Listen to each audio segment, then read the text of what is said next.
नमस्कार दोस्तों ये माहौल जब अनिश्चितता का हो जाए, जब सर्टेनिटी ना रहे, कुछ पता ना चले कि क्या हो रहा है आसपास, तो उस वक्त कई बार भ्रांतियाँ, गलतफहमियाँ, मिथ्या प्रचार, फेक न्यूज़, ये चीज़ें इतनी ज़्यादा हावी हो जाती हैं कि कई बार इनके बड़े ख़तरनाक असर देखने में मिलते हैं। मैं इस बात का ज़िक्र आज एक विशेष संदर्भ में कर रहा हूँ। मित्रों, बीते दिन एक संदेश आया कि फ़लाँ लेखक का निधन हो गया है, और साथ में मैं हैरान था कि जिस शख्स ने वो मैसेज भेजा उसमें उनकी फ़ोटो, और एक और शख्स ने उसको रिपीट किया तो साथ में उनका बायोडाटा, तीसरे ने उसको रिलीज़ किया तो उसमें उनकी सारी कृतियाँ, चौथे ने रिलीज़ किया तो सारे उनके सम्मान, पुरस्कार, सबका ज़िक्र। आप अंदाज़ा लगाइए कि ये सारी की सारी स्थितियाँ कुछ एक लम्हों में, कुछ एक क्षणों में सारी की सारी मैच्योर हो गई और एक तूफ़ान बरपा हो गया।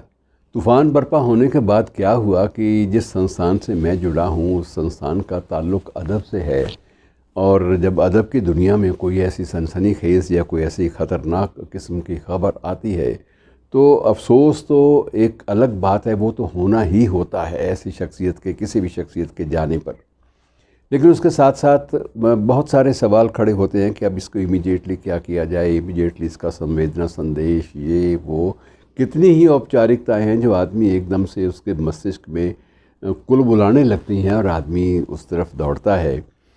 और मित्रों, हुआ यही कि बीती रात एक प्रसिद्ध शायर का अंत हो जाने और उनका इंतकाल हो जाने की ख़बर जो थी किसी एक सोर्स से आ गई। तो मैंने इत्तेफाक से उसी सोर्स को दोबारा कांटेक्ट किया कि आपके पास ये ख़बर कहाँ से आई, ये ख़बर तस्दीकशुदा है? क्योंकि मैं चाहता नहीं था कि उनके घर वालों को पहले फ़ोन किया जाए, तो बेहतर यह है कि जहाँ से आई है, क्योंकि जहाँ से आई थी वो भी एक पत्रकार का फ़ोन था। तो पत्रकार ने कहा, जी मैं तो एक लेखकों की एक बड़ी प्रसिद्ध संस्था है जिससे इनका भी ताल्लुक़ रहा है, उस संस्था की ओर से जो डिस्पैच आया मैंने उस पे उसके देखा तो ये सोचा कि ये चीज़ें गलत नहीं हो सकती, और मैंने वो आगे फॉरवर्ड कर दी, क्योंकि इतना महत्वपूर्ण आदमी अगर जाता है तो पूरे के पूरे परिवेश को पता लगना चाहिए। और जब उस संस्थान के जो करता धरता थे उनसे संपर्क किया तो उन्होंने कहा, जी हमें किसी ने फ़ोन करके बताया था और हमने इसलिए संवेदना संदेश। और मित्रों, आप अंदाज़ा लगाइए, एक संदेश पर कम से कम 70 RIP का मतलब रेस्ट इन पीस, परमात्मा आत्मा को शांति दे, इस किस्म के जो मैसेजेस हैं धड़ाधड़, ये 7-8 मिनट 10 मिनट के बीच में लोगों ने भेजने शुरू कर दिए। और बड़ी एक तकलीफ़ दे बात ये होती है कि थोड़ी देर बाद जब लेखक को इस बात का पता चला तो लेखक को स्वयं अपना वीडियो डालना पड़ा कि भाई मैं ज़िंदा हूँ। ज़िंदगी का सबूत देने के लिए भी व्हाट्सएप पे अपना सेल्फ रिकॉर्डेड वीडियो देने की नौबत आई। तो ये एक सोशल मीडिया की कितनी ज़्यादा गैर जिम्मेदाराना एक हरकत मैं कहूँगा कि ये है। और इसी तरह से मित्रों, कुछ ही लम्हे पहले एक प्रख्यात फिल्म अभिनेता जिसने महाभारत में भीष्म पितामह का रोल किया था, भूमिका निभाई थी, महत्वपूर्ण भूमिका थी, और उसके बाद उसकी पहचान दूसरी जो बनी वो शक्तिमान के नाम से एक आई थी, वृत्तचित्र था। और उसके बाद जो लगातार उसकी जो डॉक्यूमेंट्रीज़ भी और कुछ फिल्में भी आई तो उसकी एक पहचान अलग से बन गई, धारावाहिक भी आए।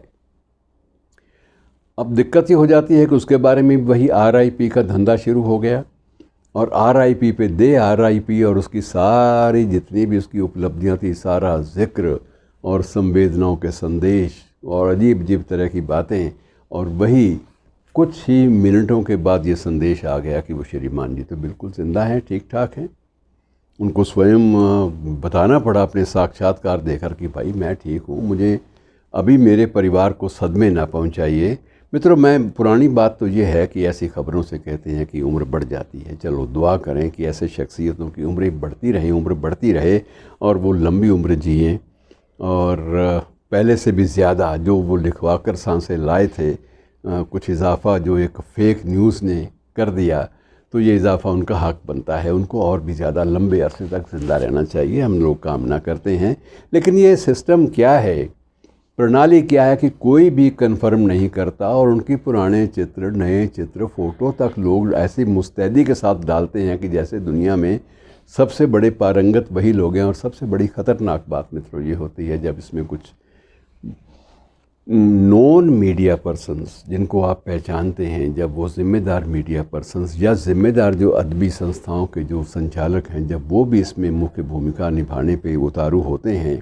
मैं ये नहीं कहता कि उनकी कोई मंशा गलत होगी, लेकिन इसका एक सिस्टम है कि जब आपके पास कोई बुरी खबर आई है तो आप उसकी तस्दीक ज़रूर कीजिए आगे फॉरवर्ड करने से पहले। लेकिन उस वक्त किसके पास वक्त होता है?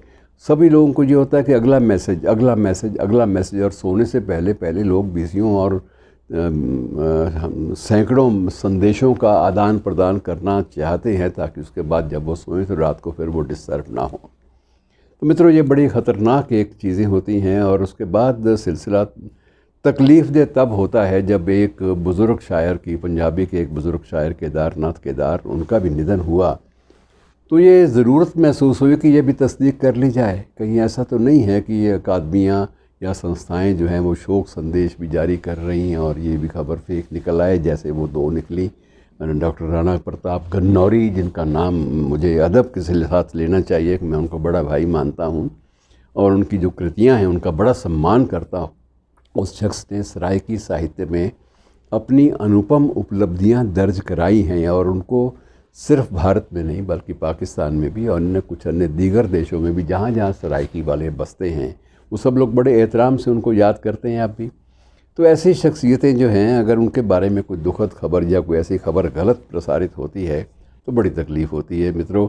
और ये एक सोशल मीडिया का एक बहुत बड़ा एक काला धब्बा है जिस पर विचार ज़रूर किया जाना चाहिए। और कुछ एक चीज़ें तयशुदा होती हैं कि हमें खुद ही चीज़ों की जो कन्फर्मेशन है, जो तस्दीक है, वो सही सूत्र से कर लेनी चाहिए। इसी बीच मित्रों थोड़ा सा मैं आपको बता दूं कि व्हाट्सएप है क्या, जानकारी भी एक थोड़ी सी आगे बढ़ जाए।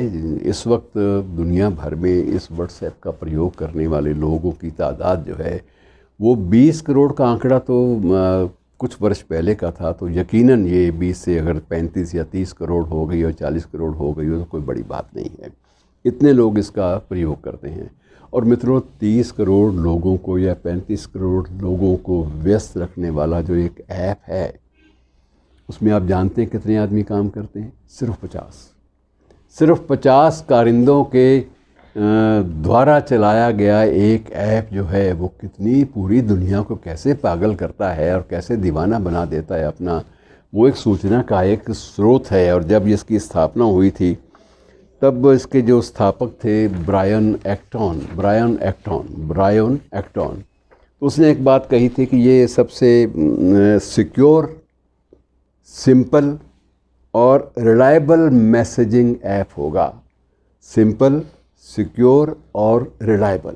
लेकिन अब जो शक्ल व सूरत व्हाट्सएप की हो गई है या सोशल मीडिया की हो गई है उसमें ना तो वो रिलायबल है मित्रों, ना सिक्योर है, ना ही वो सिंपल रहा है। उसमें बहुत सारी पेचीदगियाँ, बहुत सारी बातें आ गई हैं। और आप अंदाज़ा लगाइए कि बहुत सारे लोगों ने जो मैसेज आया उसको अपने पूरे के पूरे ग्रुप में डाल दिया, उसको जोड़ा लिंक के साथ और व्हाट्सएप के अपने पूरे ग्रुप में डाल दिया। और हर आदमी यहाँ पर इस व्हाट्सएप की बदौलत 150, 200, 500 अपने जो है प्रशंसक और अपनी सूची जो है वो एक मेलिंग की वो लिए फिरता है और सब पे वो जब प्रसारित होती है। और आप अंदाज़ा लगाइए, कुछ एक लोगों ने उनके घर पे भी फ़ोन कर दिए, मुकेश के भी फ़ोन कर दिए गए, मुकेश खन्ना के भी, डॉक्टर साहब के भी फ़ोन कर दिए गए, डॉक्टर गन्नौरी के भी। और लोगों ने ये पूछा नहीं कौन बोल रहे हैं, उनके फ़ोन पे, इसलिए ये मान कर चले लोग कि ये जो आगे रिसीव करने वाले होंगे वो उनके बच्चे ही होंगे, वो ख़ुद तो रहे नहीं। और इसी एक गलत फहमी के नाते उन लोगों ने अफसोस जाहिर करने की जल्दी की ताकि जल्दी काम निपटे और आगे चलें, दूसरा मैसेज देखें। ये इंतज़ार भी नहीं कि कम से कम वो तस्दीक तो ये करें। पुराने वक्तों में मित्रों ये कहते थे कि पहली बात कि क्या हुआ, क्या भाई कैसे हो गया। एक बात ज़रूर लोग इत्तेफाक से किसी बहाने से पूछ लेते थे कि ये चीज़ खबर ठीक भी है या नहीं है। लेकिन मित्रों, ये एक सोशल मीडिया की जो एक कमज़ोरी है, जो वो एक कमज़ोर रग है, उस पर हाथ ज़रूर रखना चाहिए। और हमें ये महसूस करना चाहिए कि कई बार हम कितने बड़े बड़े तनावों को पैदा करने के ज़िम्मेदार हो जाते हैं, और अपनी नज़रों में कई बार शर्मिंदगी का एहसास होता है कि हम लोग जिस दुनिया में रह रहे हैं वो हाईटेक दुनिया है, वो बहुत ऊंची टेक्नोलॉजी की दुनिया है। और उस टेक्नोलॉजी की दुनिया में जहाँ कोई भी संदेश एक दूसरी जगह पहुँचाने में चंद सेकंड लगते हैं, किसी भी चीज़ की तस्दीक करने में भी चंद सेकंड ही दरकार हैं, लेकिन हम चंद सेकंड भी दरकार जो हैं उनको इस्तेमाल नहीं करते और सीधा ही RIP शांत बना देना और फ़ोटो और संदेशों पे आ जाते हैं। तो मित्रों, ऐसी चीज़ों से बचना चाहिए। सबक यही है कि तस्दीक कीजिए और उसके बाद ख़बर जो है उसके बारे में अपनी प्रतिक्रिया दें। शुक्रिया दोस्तों, आज इतना ही।